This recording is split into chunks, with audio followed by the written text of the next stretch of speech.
Wise Men International carries a great legacy from the inception of a lunch club created in 1922 by a group of dedicated YMC members in Toledo, Ohio, United States of America, under the leadership of Judge Paul William Alexander.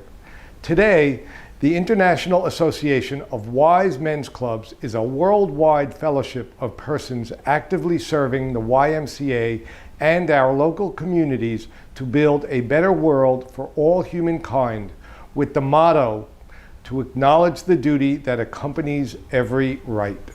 As we are going to celebrate the 100-year anniversary of the foundation of our movement in 2022, it is important for our movement to reconnect with the historical roots to ensure a fulfilling and rewarding future for the Wise Men International as a service organization, promoting cultural understanding and awareness, leading to brotherhood and world peace. How can we honor our founder and ensure a strong future for our movement while safeguarding Paul William Alexander's vision and values, as important to us as an organization today as it was in 1922?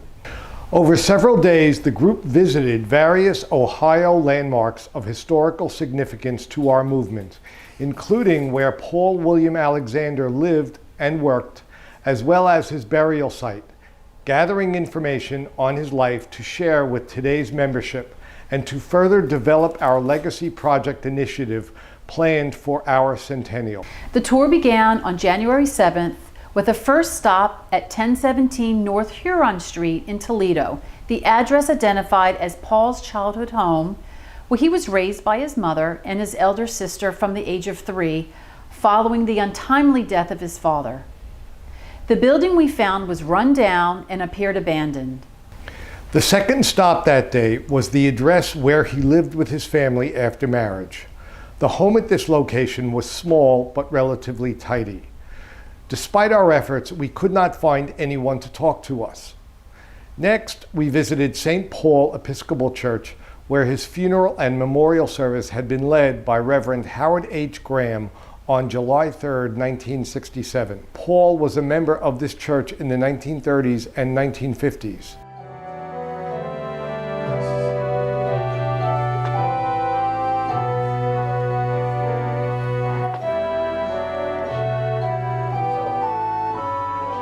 We also took time to stop by the location of the original YMCA in Toledo, the one to which our founder pledged his service. Now housing a family court, a small plaque at the exterior continues to acknowledge the building's history as home to the first Wise Men.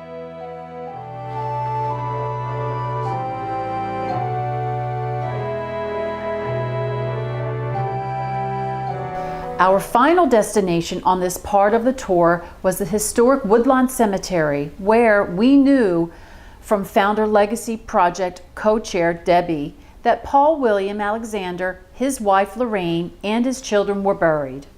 Paul was presumably cremated and his ashes placed in an unmarked grave 3 days later following the service at St. Paul's Episcopal.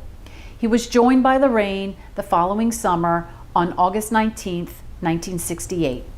Knowing only that the gravesite was in Section 31, we struggled for many minutes under freezing rain to locate the small stone 274 marking the final resting place of our founder.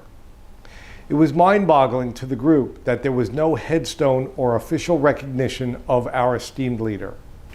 The Founder Legacy Project team also visited the current YMCA in Toledo, where we saw members enjoying various programs in a vibrant atmosphere. The same evening, we met with Mr. Brad Toft, the CEO, over dinner, who was very pleased and sympathetic to our mission, pledging his support to help us find ways to honor Paul William Alexander. On our last day, January 8th, we were warmly welcomed by the Toledo mayor in his office. Agenda here, discussions, and your remark will be delivered, transferred to the Wise Men Executive Officer. We have a task force right now, myself and Dr. Kim from Korea, and he's the area president-elect for Korea, are working together with some of the other areas, because we have 63 countries that we serve and we have 25,000 members. I would assume it would make sense for them, for you guys to use me as the communication, line of communication back and forth. Wouldn't that make sense? I think that would make a lot of sense. We would have permission to do anything on that even if the structure is not there. We have the permission to do anything on that property we want.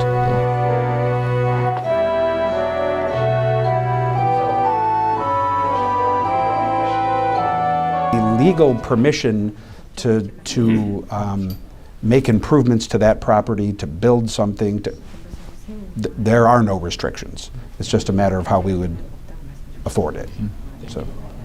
We're here in Toledo, Ohio, and we just left the government building, which is behind us.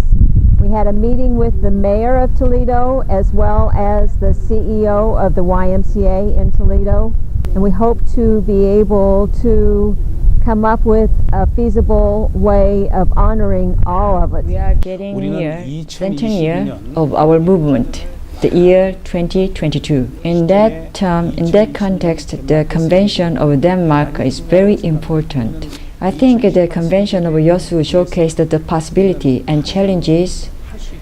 As my slogan, yes, we can change, we can create more. My sincere hope and congratulations, International Convention in Denmark. Thank you very much. Let us commit now to working together tirelessly to build our movement further on our great legacy so that in 2022 we are stronger than ever, inspired by and respectful of our past, but motivated by a bold new future that is ours to build. Please join this opportunity of your lifetime, a journey right into the history where it was written. This production is produced by the Public Relations Department of Wise Men International, under the direction of Varghese Corazon, International Service Director.